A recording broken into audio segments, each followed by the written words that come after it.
Jane ကျမကကိုယ့်အိမ်မှာကိုနေပြီးအဲ့တဲ့တယောက်လိုဖြစ်နေပြီလို့ပြောတော့မှဘာပြောလိုက်တယ်ဆိုပြီးဖုန်းကိုချလိုက်တယ်သူကစိတ်နှောက်ယှက်ဖြစ်နေတဲ့ပုံနဲ့ကျမကိုကြည့်ပါတယ်မင်းကတိတ်ပြီး over လုပ်နေတာပဲကျမအဲ့လိုမဟုတ်ဘူးရှင့်မေကနေရာတကာဝင်ပါနေတော့ကျမဘယ်နေရာမှာဘလို့နေရမလဲဘာစကားပြောရမလဲတောင်မသိတော့ဘူးဂျင်းကခေါင်းခါလိုက်တယ်သူကငါတို့ကိုကူနေတယ်လေတမင်ဟင်းချက်တယ်တန်ရှင်းလုပ်ပေးတယ်မင်းကကျေးဇူးတောင်းတင်ရအောင်မယ်ကျမအတွက်ကူညီမလို့ပါဘူးကျမရဲ့ကိုယ်ပိုင်ဘွားနဲ့ကျမရဲ့အိမ်ကိုပဲပြန်လို့ခြင်းတယ်ဂျင်းကစိတ်ဆိုးပြီးမတ်တက်ထရက်လိုက်တယ်မင်းငါမေကိုဘာဖြစ်လို့ဒီလောက်တောင်မုန်းနေတာလဲသူဘာရီမှားနေလို့လဲကျမမျက်ရည်တွေကျလာတယ်ကျမသူ့ကိုမုန်းလို့မဟုတ်ပါဘူးကျမရှိနေတာကိုအသိမှတ်ပြုဖို့ပါမင်းကတော်တော်ကျေးဇူးမသိတတ်တာပဲမင်းတိတ်ပြီးတကူကောင်းဆန်တယ်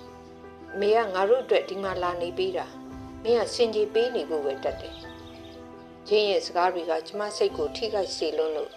ရွတ်သွတ်သွားမတတ်ပါပဲကျမကပဲပြဿနာရှာသူတကူကောင်းဆန်သူဖြစ်နေပါတယ်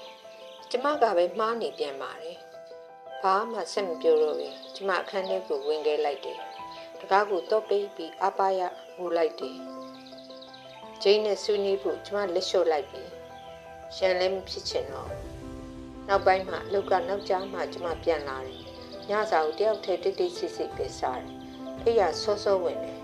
ကျမကကိုပြောက်တစေတကောင်းလိုပဲဘယ်သူမှကျမကိုမကြည့်ကြဘူးကျမပြောတာမကြားကြဘူးကျမအိမ်မှာကျမနေပြီးမြဲသူတို့နဲ့ဘာမှမပတ်သက်တဲ့လူစိမ်းတရားဒါကတော့ကျမရဲ့ဘဝကျမရဲ့အိမ်တော်ကြီးအကျဉ်းတော်ကျမတို့မင်္ဂလာနှစ်ပတ်လည်နေ့ရောက်တော့မယ်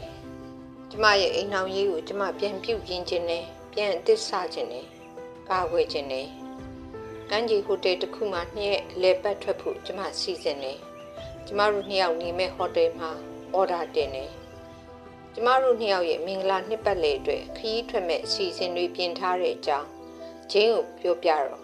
မစိုးဘူးပဲလို့သူကပြုံးပြီးမှတ်ချက်ချတဲ့အခါကျမမှာမျှော်လင့်ချက်တွေဖြစ်လာပြန်တယ်ကျမတို့နှစ်ယောက်ပြန်ပြီးအဆင်ပြေတော့မယ်လို့ပေါ့ခီးသွားမဲ့နေ့ရောက်တော့ကျမဝစ်စားလာလာလေးတွေရွေးပြီးထည့်နေတော့ဖုန်းတန်မြည်လာတယ် Mrs. Gable ကဖုန်းခေါ်တာပါဂျင်းကဖုန်းဖြေနေရင်သူ့မျက်နှာကပြောင်းသွားပြီးပူပန်မှုတွေပေါ်လာတယ်ဖုန်းချပြီးသူကပြောတယ်မင်းကတယောက်တည်းမနေချင်ဘူးတဲ့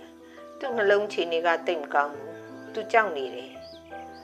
ကျမရဲ့မျှော်လင့်ချက်တွေအပြိုတွေစိတ်တုံးသွားတယ်ဂျင်းဒါကျမတို့မင်္ဂလာနှစ်ပတ်လည်နေ့လေဒီအတွက်ကျမတို့ပြင်ဆင်ထားတာလေ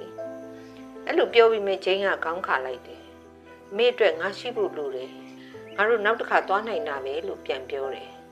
ရှင်ဂရီပေးထားတယ်လေလို့ကျမပြောတော့သူဒေါသထွက်လာတယ်ငါအတွက်အမေကရေးကြီးဆုံးပဲဒီကိုကောင်းဆန်နဲ့ကွာတဲ့သူကျမနဲ့ခရီးတူမသွားနိုင်ဘူးအိမ်မှာပဲနေမယ်တဲ့ခုံတန်းရပေါ်မှာသူ့မိနဲ့အတူထိုင်ရင်း TV ကြည့်နေတယ်ကျမအခန်းထဲဝင်လာပြီးတကားပိတ်လိုက်တယ်ပစ္စည်းတွေပြန်ထည့်ရင်ပြင်းပြင်းထန်ထန်ငိုမိတယ်ဒါပေမဲ့အတန်မထွက်ဘူးကျမငိုတန်းကိုဘသူမှလည်းမကြားသလိုဘသူကမှလည်းပြုံးဆိုင်ဘူးကျမဘဝကအဖြစ်စည်းခံလိုက်ရပြီထွက်ပေါက်လည်းမရှိဘူးခြေနေတွေကတော့စိုးမြဲဆူလျက်ပါပဲ Mrs. Gable ကနေတိုင်းဆေရာဆိုတဲ့ဂျင်းရဲ့ရီစားဟောင်းအကြောင်းကိုပြောလာပြန်တယ်ဆေရာကတကယ်ချစ်ဖို့ကောင်းတယ်အစားလည်းမရွေးဘူးအမေလည်းရမှန်သမျှကိုအိုက်ပါတရားကိုစားရဲဆိုတာမျိုးပြောတယ်ဂျင်းကခေါင်းငိမ့်ပြီးဟုတ်တယ်နော်မေသူကအေးဆေးပဲစင်ကြီးစင်လက်လည်းမများဘူးလို့ကျမအနားမှာထိုင်နေမှန်းတည်တည်နဲ့ပြောတယ်သူတို့ကကျမကိုဆယ်ရာနဲ့နှိုင်းရှင်ကြည့်နေပြန်တယ်ကျမကတော့ဘယ်တော့မှသူတို့စိတ်ကြိုက်ဖြစ်လာမှမဟုတ်ဘူးဆိုတာမျိုးပေါ့ဆယ်ရာကမိသားစုကိုတွေ့တာတဲ့သူမျိုးသားရဲ့သူကကလေးလေးချစ်တတ်တယ်မိကိုလည်းမိဖို့ကြောင့်မှဝင်ကူတတ်တယ်လို့ Mrs. Gable ကပြောတော့ဂျိန်းကဟုတ်တယ်သူကတခြားသူတွေနဲ့မတူဘူးလို့တန်ရောင်လိုက်ပြန်တယ်ကျမနဲ့မတူဘူးကျမတဲ့တာတယ်လို့သူပြောချင်နေတာထမင်းဝိုင်းကကျမထားလိုက်တယ်မစားသေးဘူးလို့ပြောပြီးအခန်းထဲဝင်လာလိုက်တယ်အဲ့ဒီနောက်ပိုင်းတယောက်တည်းပဲကျမအခန်းထဲမှာစားတော့တယ်ထမင်းစပွဲကိုမသွားတော့ဘူး ကျမအတွက်အိမ်ဆိုးတာနဲ့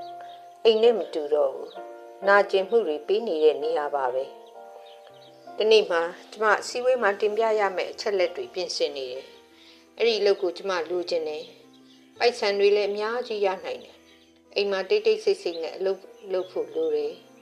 စပွဲမှာထိုင်ပြီးကွန်ပျူတာနဲ့ကျမအလုပ်လုပ်နေတော့ဖုန်းဆုပ်ဆက်အတန်ကိုကြဲကြဲလောင်လောင်ကြားရတယ် Mrs. Gable လုပ်နေတာပါသူကဖုန်းဆုပ်ဆက်နဲ့ကျမအခန်းပြင်မှာတန်ရှင်းလုပ်နေတယ်တန်လည်းကျဲကျမအပြင်ကိုထွက်ပြီးကျမအစည်းအဝေးအတွက်ပြင်ဆင်နေလို့ခဏလောက်တိတ်တိတ်လေးနေပေးပါကူညီပေးပါလို့ပြောလိုက်တော့သူကပြုံးနေသူ့ပြုံးကတိတ်တော့ဟန်မကြအော်ဟုတ်လား sorry နော်ငါတန်ရှင်းလုပ်နေတာလို့ပြောပြီးဆက်လုပ်နေတယ်ကျမဘာကူမှတွေးလို့မရတော့အလုပ်လည်းလုပ်မရတော့အဲ့ဒီမှာသူကတချင်းကျယ်ကြီးထပ်ဖွင့်လိုက်ပြန်တယ်တိန်လုံးအဲ့ဒီတန်ကညံ့နေတယ်ကျမအခန်းပြင်ကိုထွက်ပြီးပြောရပြန်တယ်ခဏလေးပါတနားရီလောက်ပါပဲကျမအလုပ်လုပ်မရလို့ပါသူကကျမကိုကြည့်ပြီးတချင်းတန်ကိုပိတ်လိုက်တယ်နောက်တော့မြေပေါက်ကြီးကြီးတွေကျလာတော့တာပဲနေရတော့လေငါပုံမှတကယ်မကောင်းတာပဲငါကကူညီပေးနေတာပါလို့ပြန်ပြောတယ်အိမ်ရှိကန်တကားကပွင့်နေပြီးချင်းကပြင်မှာရှိနေတယ်သူကပြေးဝင်လာပြီးအမေဘာဖြစ်တာလဲလို့အော်မေးတယ် Mrs. Gable ကကျမကိုလက်ညှိုးထိုးပြပြီးသူကအမေကိုအော်နေတယ်ငါ့ကိုတန်ရှင်းမလုပ်နဲ့တဲ့ငါ့အိမ်မှာတောင်ငါလုပ်ချင်တာလုပ်လို့မရဘူးလားအဲ့ဒါမမှန်ပါဘူးသူ့ကိုကျမအဲ့လိုလည်းမပြောဘူးအော်လည်းမအော်ဒါပေမဲ့ချင်းကသူပြောတာကိုပဲယုံတယ်ချင်းကကျမကိုနီးရဲပြီးဒေါသထွက်နေတဲ့မျက်နှာနဲ့လှမ်းကြည့်ပြီးမင်းဘလို့ဖြစ်နေတာလဲဘာကြောင့်ဖွားကိုတယောက်ကိုနိုင်ကျစ်နေတာလဲတဲ့ကျမနိုင်မကျစ်ဘူးချင်းကျမအစည်းအဝေးအတွက်ပြင်ဆင်နေလို့တိတ်တိတ်လေးခဏနေပေးဖို့ပြောတာမင်းရဲ့အစည်းအဝေးကိုငါဂရုမစိုက်ဘူးမင်းကငါမေကိုငူအောင်လုပ်တယ်လို့ပြောပြီးသူ့မိပြီးအဲကန်းဘက်ခေါ်သွားပြီးချော့နေတယ်သူ့မိရဲ့လက်ကိုဖွားဖွားလေးပုတ်ပေးပြီးဘာမှမဖြစ်ဘူးမေကျွန်တော်ရှိတယ်လို့ပြောနေချိန်ကျမကတော့တယောက်တည်းမတက်ရက်နေရင်တခုသိလိုက်တယ်ဂျိန်းဟာကျမဘက်ကဘယ်တော့မှမပါဘူးကျမကိုကာကွယ်ပေးမဲ့သူကျမကိုရွေးချယ်မဲ့သူမဟုတ်ဘူးဆိုတာနားလည်သွားတယ်သူကကျမယောက်ျားမဟုတ်ဘူးသူ့မိရဲ့သားပါကျမအခန်းထဲကိုပြန်ဝင်ခဲ့တယ်တကားပိတ်ပြီးကျမ်းမြေမှာထိုင်လိုက်တယ်ကျမမငိုနိုင်တော့ဘူးနေမကောင်းလို့စီရင်ခံစားမပို့နိုင်တော့တဲ့အကြောင်းမေးလ်ပို့လိုက်တယ်ကျမရဲ့တတိယဒေါသထွက်နေတယ်အလုတ်တောင်ပြုတ်နိုင်ပေမဲ့ကျမဘာကိုမှဂရုမစိုက်တော့ကျမမှာဘာမှမကြံတော့ဘူးမှန်ထဲမှာကျမကိုကျမပြန်မြင်လိုက်တဲ့အချိန်အဲ့ဒါဘာတူလဲလို့တောင်ကျမမသိတော့မှန်ထဲကမိန်းမကမောပန်းနွမ်းနေပြီးဝမ်းနေနေတယ်အထီးကျန်ပြီးဟာလာဟင်းလင်းခံစားမှုတွေနဲ့မိန်းမပါဘယ်မှာလဲပြီးရင်ကသူပဲရောက်သွားပြီလေသူပျောက်သွားပြီသူ့ကိုအစားဖြောက်လိုက်ပြီကျမကဒီအိမ်မှာနေတာတစ်စိတ်တစ်ကောင်လိုပဲ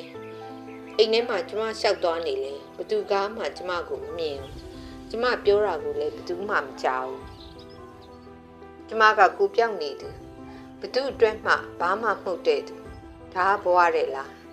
ဒါကအိမ်အောင်တဲ့တယောက်တဲ့လားဟုတ်ဘူးလေဒါကတကယ်ထောင်ကြောက်ကြီးကျမပိတ်မိနေတဲ့ထောင်ကြောက်ကြီးတမနဲ့မှာတော့ကျမနေလို့မကောင်းဘူးရေချိုးကန်းနဲ့ပြေးဝင်သွားလိုက်တယ်အဲ့လိုဖြစ်တာခဏခဏဆိုတော့ကျမကိုဝင်စစ်တဲ့ကရိယာဝယ်လာပြီးစစ်လိုက်တယ်သိကြတယ်မြင်းညောင်းနှစ်ခုပြနေတော့ကျမမှကိုဝင်ရှိနေပြီရေချိုးကန်းကျမ်းမြေမှာကျမထိုင်ချလိုက်တယ်ပထမတော့ကျမပျော်သွားတယ်ဒါကသတင်းကောင်းပါဒါပေမဲ့ကျမအတွက်တော့ပျော်ဖို့ရတိတ်မသေးချာသေးဘူးကျမရဲ့ဘဝဒီအိမ်နဲ့ Mrs. Gable ကျမယောက်ျားမမေ့တာဂျိန်းတို့ကိုတွေးမိတယ်ကျမရဲ့ကလေးကိုဒီလိုနေရာမှာမကြည့်ပြင်းစေချင်ဘူးဒီအိမ်ကအစိတ်တွေနဲ့ပြည့်နေတဲ့နေရာအမားတွေရှိနေတဲ့နေရာမျက်လုံးကိုမှိတ်ပြီးကျမစဉ်းစားကြည့်လိုက်တယ်